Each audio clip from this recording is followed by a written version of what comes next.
The wind was wrong, which was why he didn't hear her coming. Cole Calloway was on his knees in the dirt at the east fence, wire cutters in hand, working a section that had been losing to the weather since April. Soot stood tied to the post behind him, tail moving in the slow, indifferent way of a horse that has been waiting long enough to stop caring about it. The morning had gone hot early. Sweat had darkened Cole's collar and the band of his hat, and he had been working the same stubborn length of wire for 20 minutes, with the focused displeasure of a man who has run out of patience, but not out of fence. He heard bare feet on gravel when she was 20 feet out. He straightened, turned, took her in the way he took in anything new on his land, methodically, without drama, starting with what mattered most and working outward. Her feet first, road-stained, calloused, moving over the gravel, with the practiced ease of someone who had stopped registering it as a problem some miles back. Dark jade green skin, the color of river moss where the water runs deep and slow, deepening toward bronze where the morning light caught the planes of her face. A child asleep against her back, arms hanging loose, small tusks parted slightly, entirely surrendered to being carried.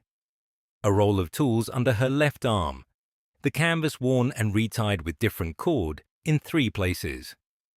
Amber eyes that had already moved across the property, fence line, barn lean, farmhouse porch, the gap where the gate latch had been broken since spring, and come back to him before he had finished looking at her feet. She stopped at a distance that was respectful without being submissive, and she had already assessed the property. She was waiting to assess him. He waited. She said, I'm here about the posting. He said, it's been up since November. Come on, I know. He looked at the child on her back. The child slept on, untroubled by any of it. He looked back at the woman. It said, Farmhand, Ma, he said. Yes, she said. That was apparently the extent of the clarification on offer. Cole looked at his fence.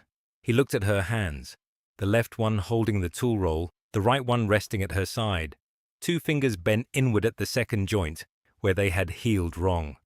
Both hands calloused. Both hands the hands of someone who had been doing hard work for a long time. He said, Trish, you walked from Thornfield?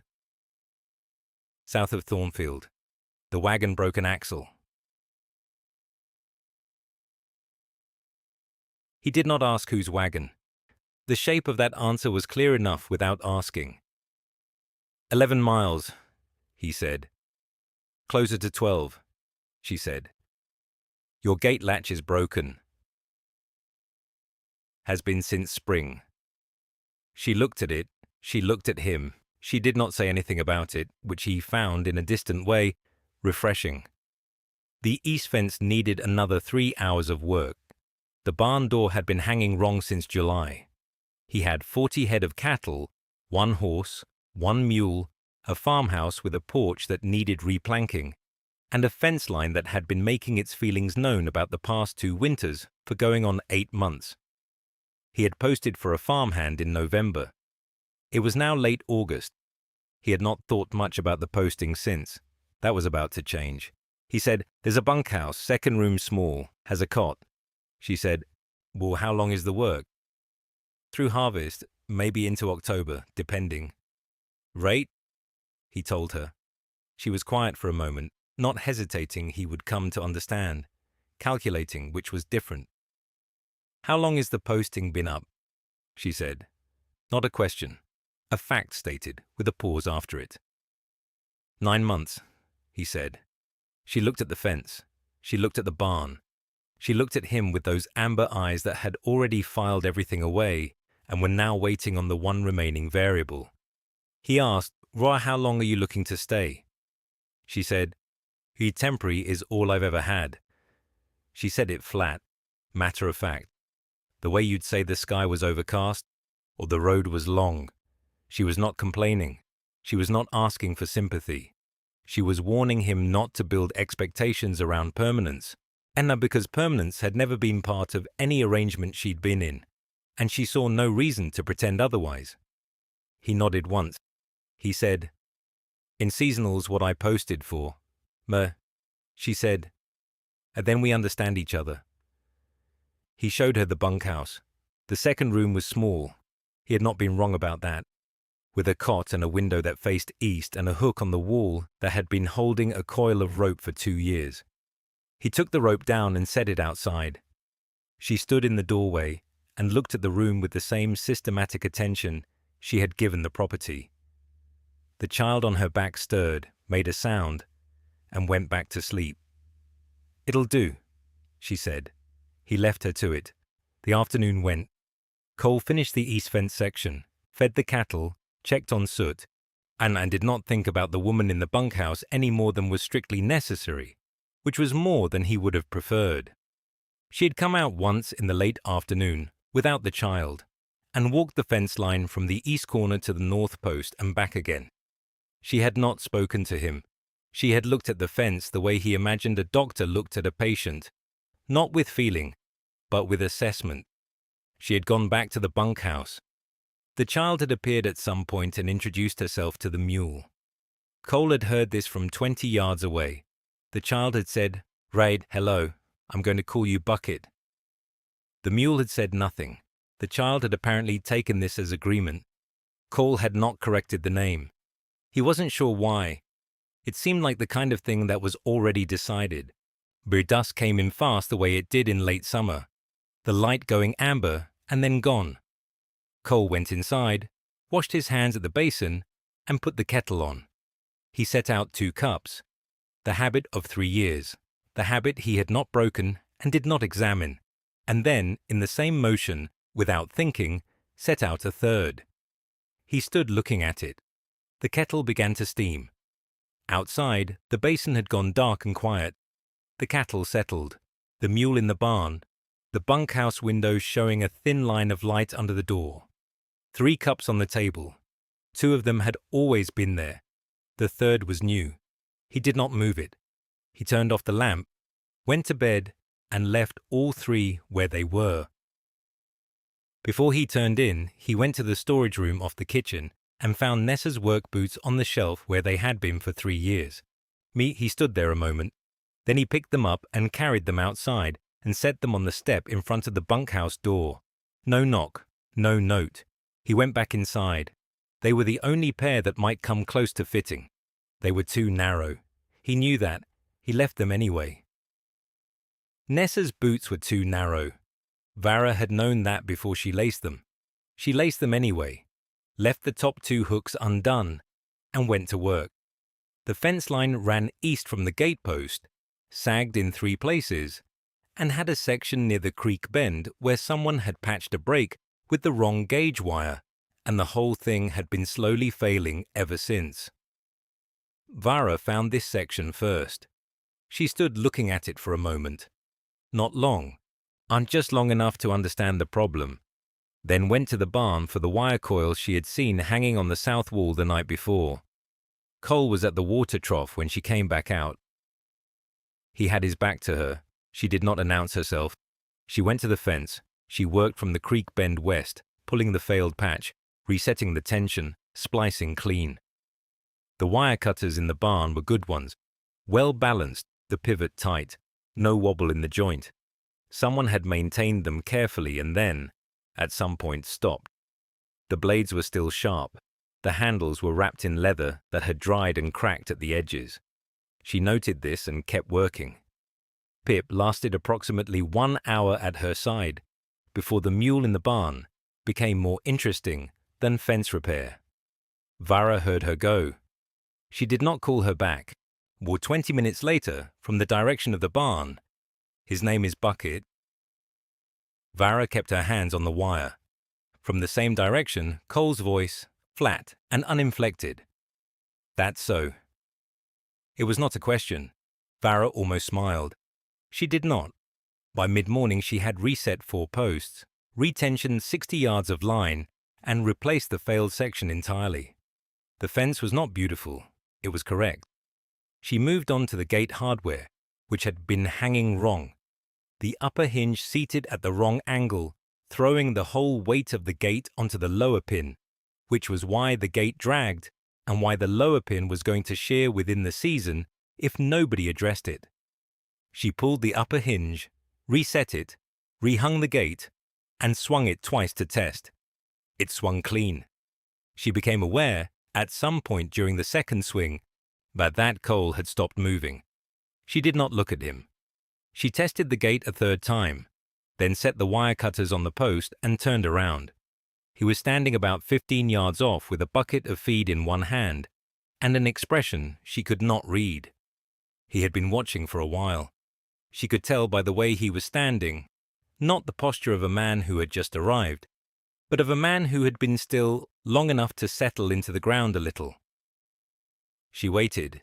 He said, "Rob, you're not a farmhand." "I'm doing farmhand work." "That's not the same thing." She did not answer that because he was right, and they both knew it, and saying so would not add anything. She picked up the wire cutters and went back to the barn to hang them.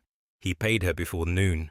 While he did it without preamble, came to where she was eating her midday meal on the bunkhouse step, Pip asleep inside on the cot, and held out the coins.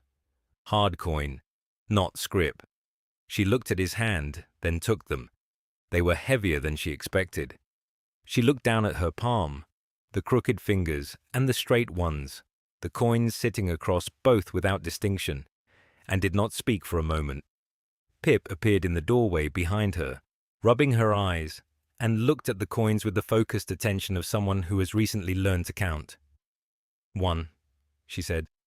2, 3, 4, 5. She looked up at Cole. 6. 6, Cole confirmed. Farah looked up. "You paid the full rate."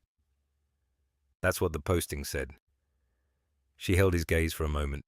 He did not look away, but he did not perform not looking away either. He just stood there, the way he stood at everything, like a man who had decided where he was and saw no reason to move until there was one. She closed her hand around the coins. The farmhouse behind him had good bones. She had assessed that the first morning, the way she assessed everything, automatically, before she had decided to stay or go. The foundation was solid, the roofline true, the porch sagging but the posts beneath it sound. The tools in the barn were worn but not cheap. The cattle were healthy and their hooves were clean.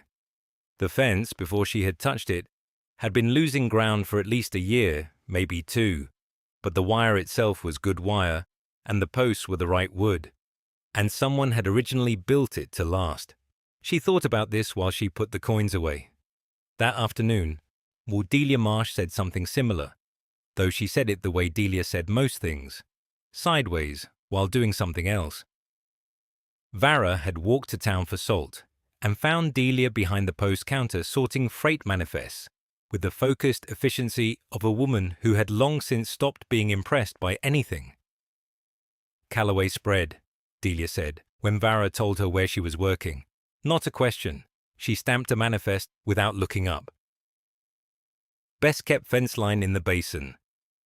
A pause. Or it was, before. She did not say before what. She did not need to. She handed Vara her salt and moved on to the next manifest. And that was the end of it. Vara walked back in the long light of late afternoon, the salt under her arm, Nessa's boots rubbing at her left heel where the leather was too narrow and too stiff to give. She noted the discomfort and did not adjust her pace. The barn was quiet when she got back. Pip was in the yard drawing something in the dirt with a stick, a horse possibly, or a very ambitious dog, and Cole was nowhere visible. Vara put the salt away, checked on bucket, and then, because the small forge in the back of the barn had been sitting cold and she had been thinking about the broken harness ring since morning, she lit it. The fire came up slowly, then steadied. She worked the bellows until the coals were right, then picked up the harness ring and turned it in her hands, crooked fingers and straight ones together, reading the brake by feel the way she had learned before she had learned anything else. The metal told her what it needed. It always did, if you were quiet enough to listen. The fire shifted. Her skin moved through its colors in the light, the dark jade going amber at the cheekbone, bronze at the jaw, the hollows of her collarbones deepening to something near black, where the shadows pooled. She did not notice this. She was watching the metal. She did not notice either the gap in the barn door or the shadow that paused there and did not move for longer than a man stopping to check on a noise would need to stand still. The shadow went away eventually. She finished the harness ring, tested the weld, and hung it on the wall to cool. Outside, the farmhouse light came on. She could see it through the barn slats. One warm square in the dark. The silhouette of a man moving through his kitchen, setting something on the table, moving away. She watched it for a moment without meaning to. Then she went back to the fire, because the fire needed banking, and that was the next thing that needed doing. The hinge had cost Cole 4 silver and 3 weeks of waiting, according to the invoice still folded in his shirt pocket. He had stopped carrying it around after the first week. Somewhere around the second week he had started carrying it again, for reasons he did not examine. Vara set the finished piece on the barn floor at the 2-hour mark and crouched to look at it without touching it yet. The scrap iron she had started with had been a broken wheel bracket, a cracked harness ring, and something Cole could not identify that had been rusting in the corner since before he bought the place. She had identified it in under a minute. He had not asked what it was. He came in from the cattle at the point where she was hanging the hinge on the door's upper pin. Her right hand, the crooked fingers, held the weight of the door steady while her left hand seated the pin, and the motion was so practiced that watching it felt like watching water move. He stopped at the barn entrance and did not announce himself. She knew he was there. Her eyes had moved to the door gap when he was still 20 feet out. The hinge seated. She swung the door once. Slow. It moved without sound. "You're not a farmhand," Cole said. "I'm doing farmhand work." She tested the swing again. The door tracked true. "That's not the same thing." She did not answer. Her crooked fingers ran along the hinge plate, checking the seat, checking the weld line, checking things he did not have names for. The answer was in the checking. He picked up his wire cutters from the fence post where he had left them and went back to the east line. The structural assessment came up practically, the way most things came up with Vara, as a function of the work, not a conversation about it. She was moving along the barn's interior wall, running her hand along the iron fittings where the stall frames met the posts, and she had gone quiet in the particular way that meant she was reading something through her palms. Cole had learned the difference between her working quiet and her other quiet in the first week. He was not sure when he had learned it. He had not decided to. "3 of these need replacing," she said. "The metal's compromised. I can feel where it started to fracture internally." She paused.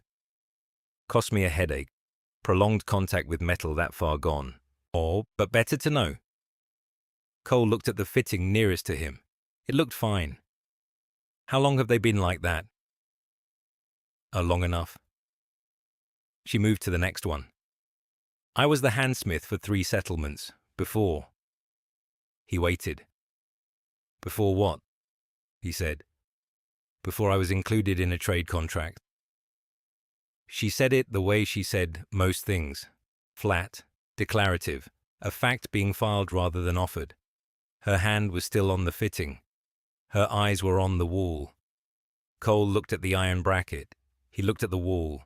He picked up his wire cutters and turned them over once in his hand, the way he did when he was deciding not to say something. "I'll get the scrap box, Mahi," he said. "I already found it." He went back to the fence.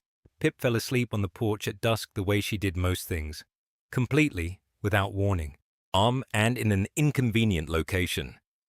She had been sitting on the top step counting the fence posts she could see from the porch, which was 11, and she had announced this number twice, and then she had leaned sideways against Cole's boot and gone entirely still. Cole had not moved. Vara came out 20 minutes later to find them like that, the child's cheek against the side of his boot, her small hands loose in her lap, the man sitting in the porch chair with his forearms on his knees and his eyes on the dark tree line, and an expression she had not catalogued before. Not grief, exactly.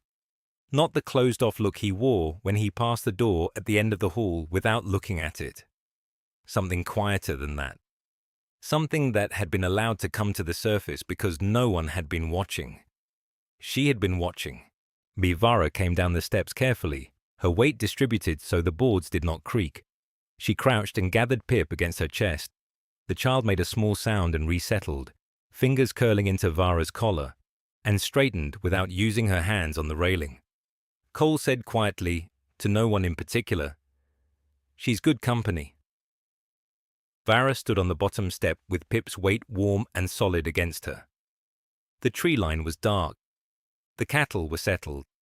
Somewhere in the barn, Bucket shifted in his stall and went still again. She did not answer. Not because she had nothing to say. She had something to say. She knew what it was. It was, she is. She has always been. She is the reason I kept moving when I had no reason to keep moving. And I do not say that to anyone because saying it means it is something that can be taken. And everything that has ever mattered to me has been taken. And I am not doing that again. That was what she had to say. What she did was carry Pip inside and close the door. She settled Pip on the cot and pulled the blanket up and stood in the small room for a moment with her hands at her sides, the crooked fingers, the straight ones. The headache from the compromised iron fittings had settled behind her left eye and was making itself comfortable, the way it always did. 3 settlements. Before. She had said it the same way she always said it when it came up, which was rarely, which was by design. Flat, factual. The shape of a thing without the weight of it. Cole had not pushed. She had noted that. Filed it in the column she was building. The one she had not named yet, because naming it felt like a decision she was not ready to make. She went to the window. Through the glass, the porch was a dark rectangle, and the chair was a shape in it, and Cole was still there, still in the chair, still looking at the tree line, still not moving. The lamp in the farmhouse window threw a thin line of light across the porch boards. It did not reach him. Vara stood at the window for a moment longer than she meant to. Then she went to bed, because the fittings needed replacing in the morning, and the headache needed sleep. And those were the facts of the situation. And she was a person who dealt in facts. The silhouette on the porch did not move. Harlan Briggs rode in like a man who had been working up to something for a week and had finally decided that something couldn't wait. He came up the south road at a trot, which was faster than Harlan usually moved, and he had his good hat on, which meant he considered this official. Cole was at the water trough resetting a loose pipe fitting when he heard the horse. He did not look up immediately. He finished tightening the fitting, dried his hands on his thigh, and then looked up. Harlan was already dismounting with the particular care of a man whose knees had opinions about horses. Cole. Harlan. Cole set the wrench on the trough edge. He waited. Harlan looked toward the barn, where the sound of a hammer on iron had been going steadily since first light. He looked at it the way people look at a weather system they have decided is someone else's fault. Or wanted to come by, Harlan said. Neighborly. Cole said nothing. Harlan had not ridden over in 8 months, which was fine by both of them, and the hat was doing a lot of work. Now there's been some talk, Harlan said, in town about your situation. Give my situation. Can the hired hand. Harlan's gaze went to the barn again. The hammering continued steady and indifferent to being discussed. People have concerns about the nature of the arrangement. Cole looked at him for a moment. The fence work.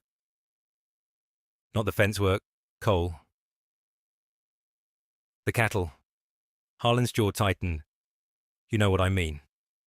Cole did know. He had been waiting for Harlan, or someone shaped like Harlan, since the 2nd week. He picked up the wrench and set it in the toolbox. He said, "Why walk with me?" He took Harlan to the east fence first. 3 weeks ago, this stretch had been a problem. Posts leaning, wire slack in 4 places. One section that had gone down entirely in the last hard rain and been propped back up with a branch, which was not a solution. Cole had been managing it alone for 2 years, and managing it badly. He knew it. He had not had the hours. The fence now was tight. Every post set plumb. Wire run clean and even, no sag, stapled at the right intervals. The section that had been propped with a branch was rebuilt from the ground. New post, new wire, the earth tamped firm around the base. Harlan looked at it. He did not say anything. Cole walked him to the barn next. The door swung open without the grinding complaint it had made for 2 years. The hinge Vara had fabricated from scrap iron moved smooth and quiet, seated perfectly. No play in the pin. Cole had watched her make it in under 2 hours. The Thornfield blacksmith had quoted him 3 weeks and 4 silver. Vara had used iron from the scrap pile and charged him nothing because she said the scrap was already his. Harlan looked at the hinge. He touched it once. The way men touch things they cannot immediately argue with. Then Cole took him to the cattle. 40 head, all present, all healthy.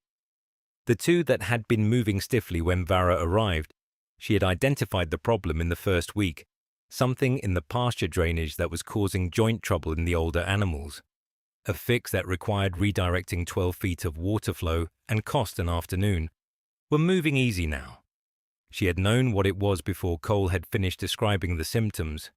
She had not made anything of knowing. Cole said, "Rui, she did that. 3 weeks." Harlan was quiet for a moment. Then he said, "It's the principle of the thing, Cole. People in town, yoi. The fence doesn't care about the principle." Harlan put his good hat back on, which he had been holding since the barn. He looked at Cole with the expression of a man who had come to deliver a message and was now recalculating whether the message had been worth the ride. "There's the council to consider," he said. There is," Cole agreed. "They'll want to, they're welcome to come look at the fence." Harlan left shortly after. He did not trot on the way out. Cole came back to the porch where Vara was sitting on the step with a harness spread across her knees, working a cracked leather section with an awl and a length of waxed cord. Pip was somewhere behind the barn counting something. Her voice carried in the particular way of children who are not performing for an audience, but simply need to say numbers aloud to confirm they are real. Cole sat on the step beside Vara. Not close, just on the same step. She did not look up from the harness. Her hands moved steadily, the crooked fingers working the awl as precisely as the straight ones, the waxed cord pulling through clean. The dark jade of her skin had a line of dust along the forearm from the morning's work, and the knuckles were the near black they went in the cooler air. He did not explain what had happened with Harlan. She had heard enough of it through the barn wall, probably. She did not ask. The silence between them was not the same silence it had been 3 weeks ago. 3 weeks ago it had been the silence of 2 people who did not know what the other one would do. This was different. This was the silence of people who had been watching each other work and had filed away what they found. Pip came around the corner of the barn. 43, she announced, to no one specifically. "Here posts," Vara said, without looking up. "He east fence." Pip sat down in the dirt at the foot of the step and began arranging small stones in a line. "The new ones are straighter." Cole looked at the fence line. It was, in fact, straighter. That evening he went to the bunkhouse after Vara and Pip had gone in for the night. He set the box down outside the door, the one that had come in on the Thornfield supply wagon 2 days ago, wrapped in brown paper, the cobbler's mark on the side. He did not knock. He went back to the farmhouse, put the kettle on, set out 2 cups from habit, and stood at the window looking at the dark yard. He had measured the impression her feet left in the mud near the water trough. He had done it on a Tuesday morning 3 weeks back, before Harlan, before any of it, because the boots she was wearing were too narrow, and she had never said so, and he had noticed anyway. He drank his coffee. The second cup sat. In the morning, Vara came out of the bunkhouse wearing the new boots. She did not say anything. Cole was at the water trough with the wrench again. There was always something at the water trough. And he did not say anything either. Pip looked at the boots. Those fit better, she said. Both adults found something else to look at immediately. Pip went back to counting fence posts. 43. Same as always, in case anyone had forgotten. She heard the horse before she saw it. Not Soot's gait. Too even, too confident. The rhythm of an animal that had been well fed and regularly shod and had never once been asked to haul a fence post. Vara set down the harness buckle she had been reforming over the small forge and straightened, her hands going still against her thighs, the crooked fingers and the straight ones. She did not wipe them on her apron. She listened. Pip was in the yard counting something. 43 fence posts, probably. The count stopped. That was the thing that moved Vara out of the barn. The rider came through the gate on a grey roan with good lines and a clean saddle, the kind of horse that announced its owner before its owner opened his mouth. Dress Stoneback had always understood the value of a good entrance. He was dressed in travelling clothes that were not travel-worn, which meant he had changed before arriving, which meant he had been close for at least a day. He had her brother's jaw and her father's eyes, and the particular expression of a man who had rehearsed this conversation and was confident in how it would go. Vara walked out of the barn and into the yard and stopped at a distance that was not welcoming and not retreating. Behind her she heard the forge tick as it cooled. Dress looked at her. Something moved across his face. Relief, maybe, or the performance of it. He said her name in the clan tongue, warm and familiar, the way he used to say it when she was 12 and he was 9, and she was teaching him to hold a hammer correctly. Her voice came out flat. Dressed. Pip had gone very still near the fence. Vara did not look at her. She kept her eyes on her brother and her hands loose at her sides, and she counted exits the way she always counted exits. Barn door behind her, gate to the left, open ground to the right. Cole was somewhere in the south pasture. She had watched him ride out an hour ago. Dressed swung down from the roan with the ease of a man who rode often and well. He was smiling. The smile was real, which was the problem with Dressed. His feelings were always real. They were just arranged in the wrong order, with the wrong things at the center. He switched to the common tongue. You look well, he said. Her better than I expected. What did you expect? The merchant's description was not generous. He reached into his coat and produced a folded document, the kind with a wax seal and a border of official-looking script. He held it without offering it yet, which was its own kind of offer. I want you to know I had no part in the original contract terms. The war chief moved faster than I anticipated. Vara looked at the document. She had seen documents like it before. She knew what the seal meant. The lowland merchant house, the one that had processed her transport. The one that had a legal interest in what it considered its assets. Her chest did something she did not acknowledge. Nothing here is permanent for you, Vara, Dress said, not unkindly. That was the worst part. He was never unkind. He was practical, and he had long ago decided that practical and kind were the same thing. The merchant house has a prior claim. Clan law supports retrieval. I am here to make this easy. She said, Shrewd temporary is all I've ever had. The words came out the way they always came out. Flat, factual, the armor she had built from the one true thing about her life. She had said them before. She had meant them before. But they arrived back to her this time with a small, unfamiliar weight, like a tool she had picked up expecting it to be light, and found heavier than she remembered. She did not examine this. She filed it. Then you understand, Dress said. I understand you rode a day out of your way to hand me a document you could have sent. He had the grace to look briefly uncomfortable. I wanted to see you. You've seen me. She heard boots on the porch behind her.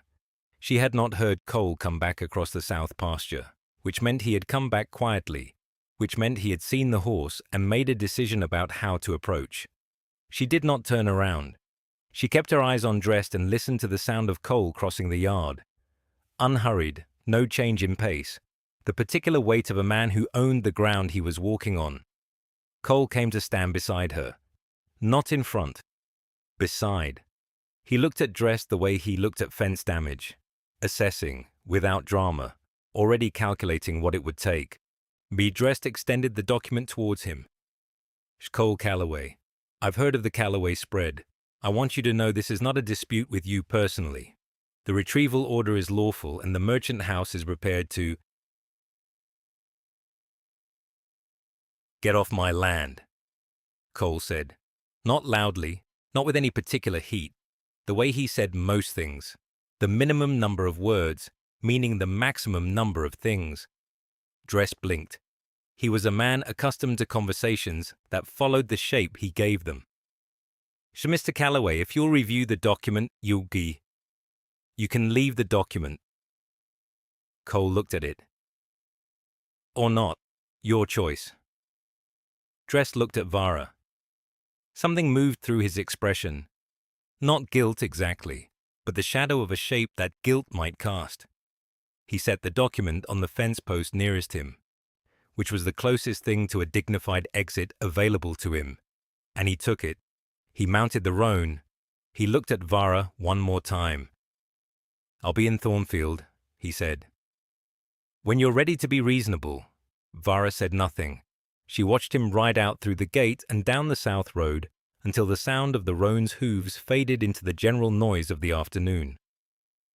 Pip appeared at her elbow, counted the fence posts once under her breath, 43, same as always, and then went inside without being asked, which was either sensitivity or boredom. With Pip, it was genuinely difficult to tell. Cole picked up the document from the fence post. He looked at the seal. He folded it and put it in his coat pocket without comment, which was either reassuring or alarming, and Vara did not have the capacity right now to determine which. She went back to the barn. She stood at the forge, which had gone cold, and put her hands flat on the work table, the crooked fingers and the straight ones against the iron surface, and felt the metal the way she always felt metal, when she needed to feel something solid. No compromise in this piece. No fracture. Just iron, doing what iron did. She heard Cole go inside. She heard the kettle. She heard after a while his boots on the porch steps, and then silence, and then the soft sound of something being set on wood.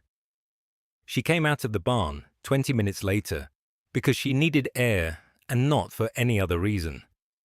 The coffee cup was on the bunkhouse step, steam still rising from it, just barely, into the cooling evening. Though Cole was already back inside. The farmhouse door closed, the kitchen light on, his shadow moving once across the window and then settling. Vara sat down on the step.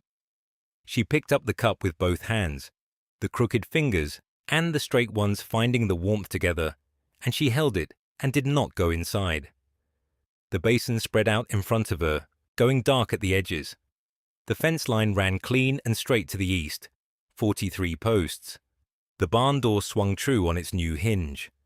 The coffee went slowly cold in her hands, and she kept holding it anyway, both hands around the cup in the dark, not going inside, not going anywhere. She worked the way she had always worked when something was sitting in her chest that she did not have a name for yet. Harder than necessary, longer than required. The forge was lit before first light, and by the time the sun had cleared the eastern ridge, she had repaired the broken cultivator blade, retempered the splitting maul Cole had been nursing along for what looked like 2 seasons, and fabricated a set of replacement pins for the barn's upper hinge assembly that were, by any honest measure, better than the originals. Her hands moved through all of it. The crooked fingers on the right found the angles the same way they always had, not despite the bend at the second joint, but around it, the way water finds the path that is already there. She did not think about her hands while she worked. She thought about the iron. That was the point. Cole moved around the property at his usual distance, not crowding, not absent. She had noticed this about him early, the way he gauged space the way a man gauges weather, reading what was needed and adjusting without comment. He had a gift for being present at the right remove, which was not a common gift, and which she had not expected to find here. She filed it away. She had been filing things about Cole Calloway for 6 weeks, and the file was getting heavy. Drest had been gone 3 days. The clan retrieval document was still technically active. Delia Marsh had been clear about that, dry and precise over the post counter, the way Delia was clear about everything. But Cole had said leave, and Drest had calculated and gone, and the document was a problem for another day. Vara was good at another day. She had been living in another day for 3 years.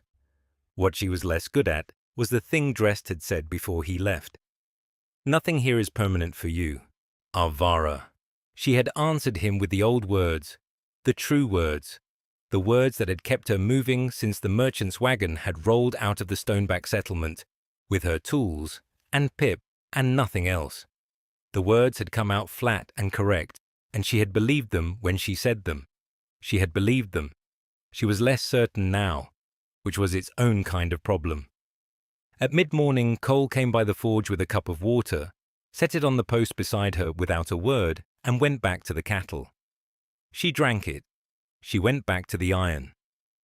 The mule put his head over the paddock fence and watched her with the specific expression of an animal that has decided it is owed an explanation. "I don't have one," she told him. Bucket appeared unmoved by this. By afternoon the cultivator blade was done, the maul was done, and she had run out of immediate work, which was the thing she had been trying to avoid. She banked the forge and cleaned her tools, each one wiped and rolled back into the canvas in its proper order, the order she had maintained since she was 17, and her first master had told her that a smith who cannot find her tools in the dark is not a smith, and she stood in the barn with nothing left to do, and the afternoon light coming in through the gaps in the east wall in long yellow bars. Pip was at the farmhouse. Cole had, at some point in the last week, begun teaching her to play a card game that appeared to have no consistent rules, and which Pip was winning by a margin that suggested she had grasped this faster than he had. Vara could hear her through the open farmhouse window, and announcing her victories with the particular volume of a 7-year-old who has found something she is good at. The barn was quiet. She should go in. She should collect Pip, make sure she had eaten, check on the 2 heifers that had been showing early signs of the respiratory thing that moved through cattle in the turn of seasons.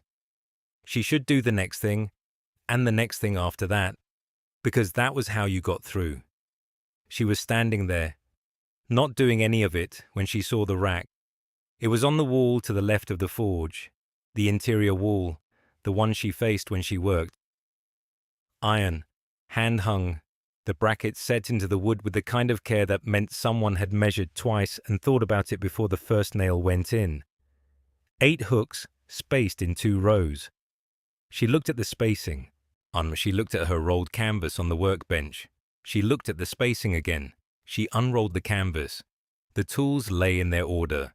The rounding hammer, the cross-peen, the flatter, the set hammer, the hardy, the pritchel, the tongs in 2 sizes, the file.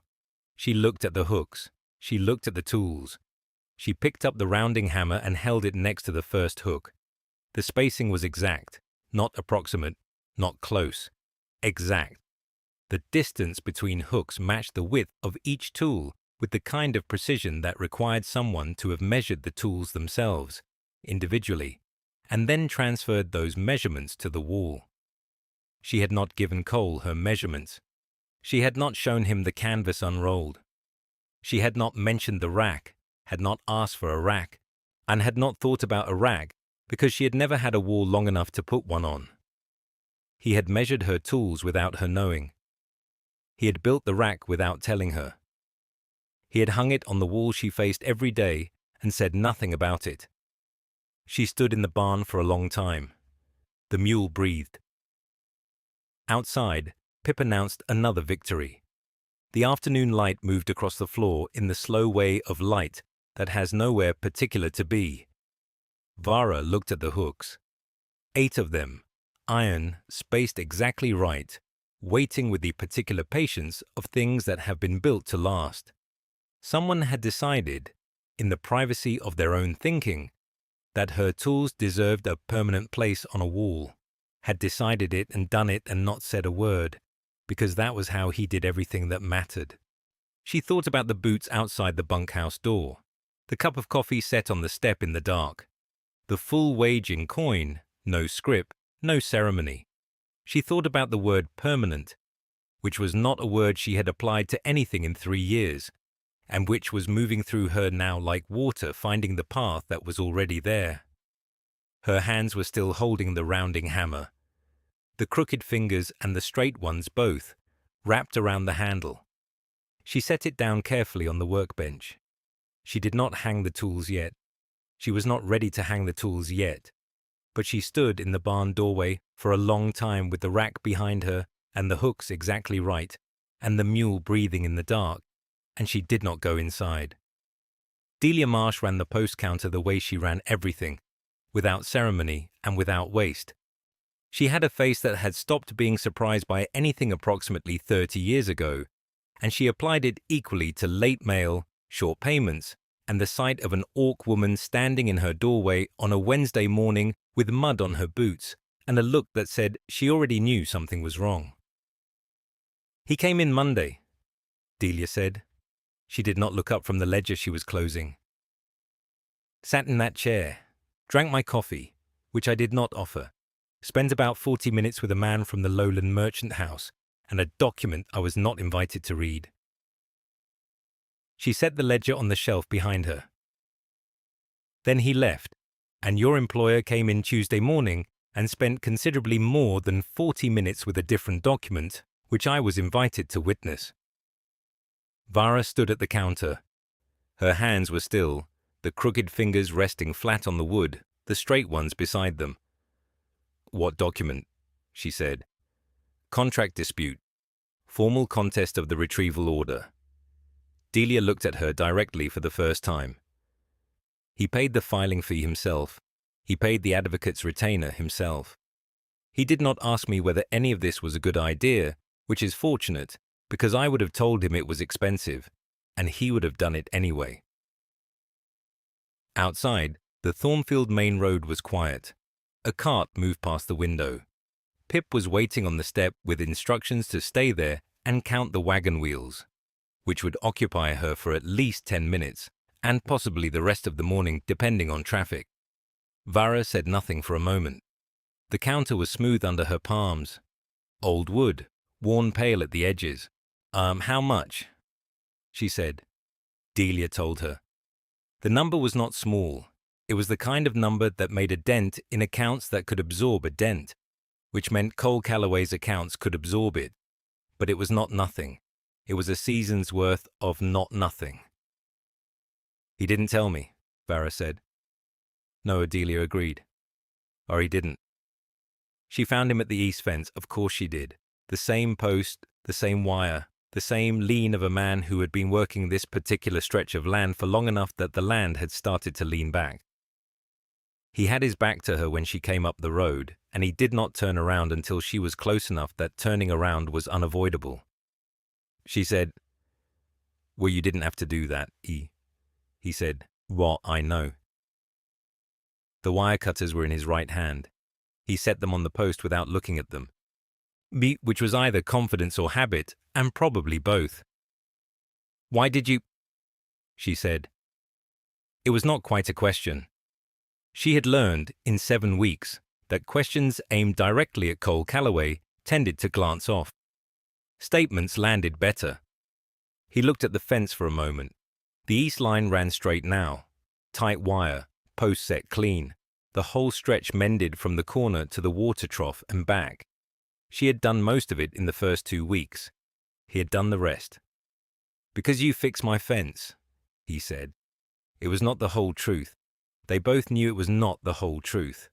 The whole truth was somewhere in the space between them, taking up a considerable amount of room for something neither of them had named yet.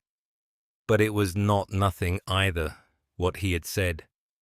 It was the shape of something real, offered in the only language he reliably spoke. She looked at him. The amber in her eyes had gone very still. Not the flat stillness of fear, not the cataloguing stillness of a room she had just entered, but something quieter, something that did not have a name in the vocabulary she had built for surviving. "Dress will contest it," she said. "Probably. When the merchant house has more advocates than you do." "Probably," he said again. He picked up the wire cutters. "Delia says the original contract has a clause about voluntary transfer of skilled labor. Says it's been used before. Says it's worth arguing." Vara was quiet. The wind moved across the basin, carrying the smell of dry grass and the particular sharpness of iron, from the fence, from the tools at her belt, from the small repairs she had done that morning on a broken gate latch before she had ridden into town. Her hands knew the smell before the rest of her did. They always had. "I could have argued it myself," she said. "You could have," he agreed. "I would have." "I know that too." He moved down the fence line to the next post and crouched to check the wire tension. She watched him do it. He ran his thumb along the wire the way she had shown him. Not pulling, just reading the give, and nodded once to himself. "Cole." He looked up. She did not have words for what she meant to say. She had the shape of it. Something about the hooks in the barn, something about the boots, something about the man who had set out a third coffee cup on the first morning and had not, as far as she could tell, stopped, but the shape of it was not the same as the words, and she had learned a long time ago not to say things before they were ready. "Thank you," she said instead. He looked at her for a moment. Then he went back to the wire. "Boots holding up," he said. It was not a question. "Yes." "Good." She rode back in the late afternoon, Pip asleep against her back again, the child's arms loose and certain in the way that meant she had decided Vara was not going anywhere. The basin was going gold in the low light. The farmhouse windows caught it and threw it back. She sat on the porch step after she put Pip to bed. The night came in slow and cool, the way fall nights had started coming in, a reminder that the season was moving whether anyone was ready or not. Inside, the farmhouse light was on. The shadow of Cole moved in the kitchen. She heard the particular sound of the kettle, and then the sound of a cup set on the table, and then a second cup, and then, after a pause that was barely a pause, a third. She sat with her hands loose in her lap, the crooked fingers and the straight ones, resting. "Temporary is all I've ever had." She said it quietly, to herself. The way you say something you have said so many times it has stopped meaning anything. Then she stopped. She looked at the farmhouse window, at the light, at the shadow of a man who had spent his savings on a legal argument he had not announced, and had not explained, and had not leveraged for a single thing. "Is it?" The question sat in the night air over the Thornfield basin without an answer. She did not go inside. An hour later, she was still sitting there, and the light in the farmhouse was still on, and the question was still hanging, and the fact that she had not moved was itself a kind of answer, though she was not ready to call it that yet. The merchant contract had been voided on a Thursday. Drest had ridden out on a Friday. By Saturday, Harlan Briggs had found somewhere else to be whenever Cole came into town, which Delia Marsh described as a significant improvement in the overall quality of the trade post atmosphere. She had said this to the middle distance, not to anyone in particular, while stamping a ledger with more satisfaction than ledger stamping strictly required. That had been 11 days ago. Now it was a Tuesday, Cole's least favorite day for anything, though nothing had happened on a Tuesday in recent memory that justified the feeling. And the morning came in the way fall mornings came in the basin, cold at the edges, the light thin and pale over the eastern ridge, the smell of turned earth and something sharper underneath it, the first real suggestion of what was coming. Vara had been awake since before the light. She had learned the ranch's rhythms the way she learned most things. by watching them repeat until she understood the pattern, and then by improving the pattern where it had slack in it. The cattle needed moving to the south pasture before the week was out. She had already checked the gate hinges on the south pasture fence, her right hand reading the iron the way it always did, the crooked fingers no less useful for their angle, the metal telling her what it needed in the particular language of stress and give. 2 of the hinges wanted replacing before winter. She had already pulled the scrap iron from the barn and set it near the small forge. She had not been asked to do this. The work was there and she was here, and those 2 facts had always been sufficient reason.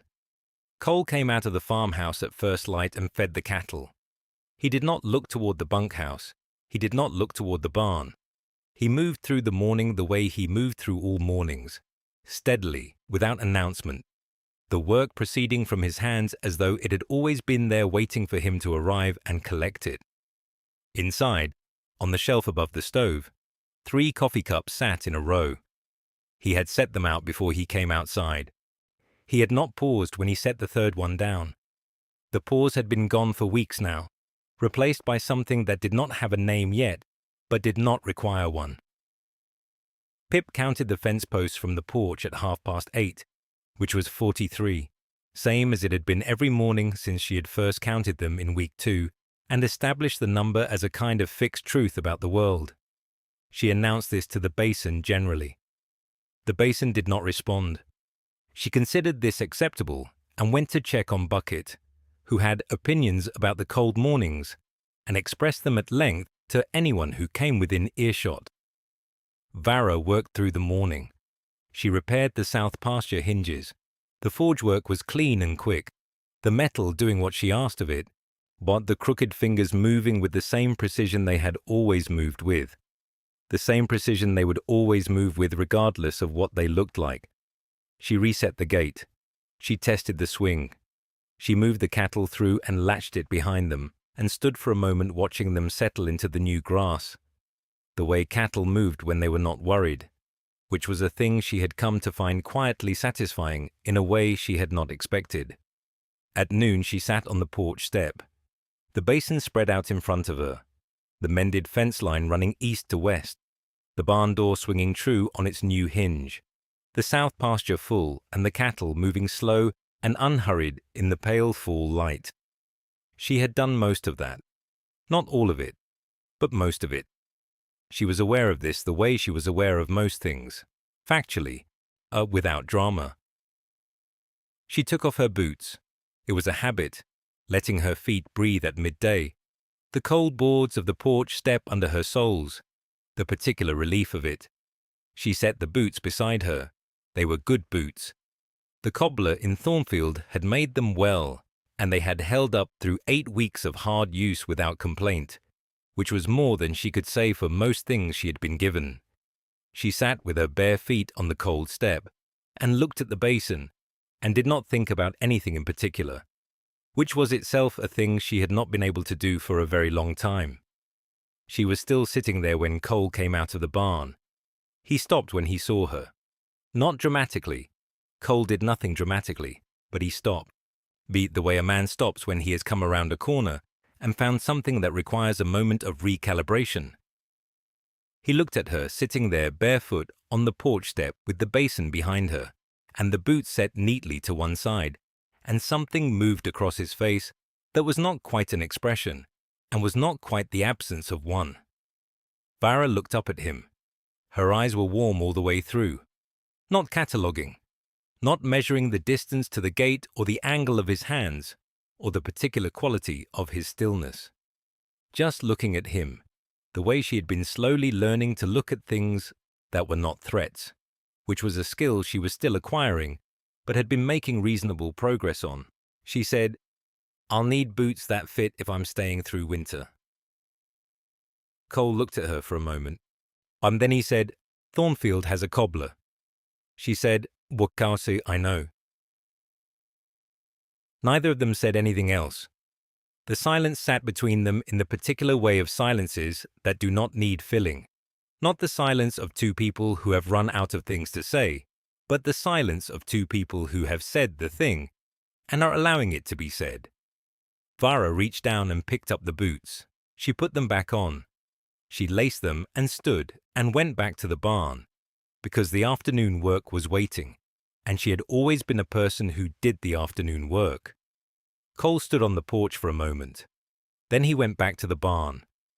Inside the farmhouse, the third coffee cup sat on the shelf above the stove, where it had been every morning for 8 weeks. The light came through the window at the angle it always came through at this hour, of falling across the shelf, catching the rim of the cup. It was not going anywhere. It had, without anyone deciding this, simply stopped being temporary and become a fact about the house, the kind of fact that accumulates quietly over time until one day you look at it and realize it has always been there, or near enough to always that the distinction no longer matters. Outside, Pip announced from somewhere near the south pasture that the cattle were doing fine, and there were still 43 fence posts, and she was going to count them again tomorrow, just to be certain. The basin did not respond. This was, by any reasonable measure, exactly right.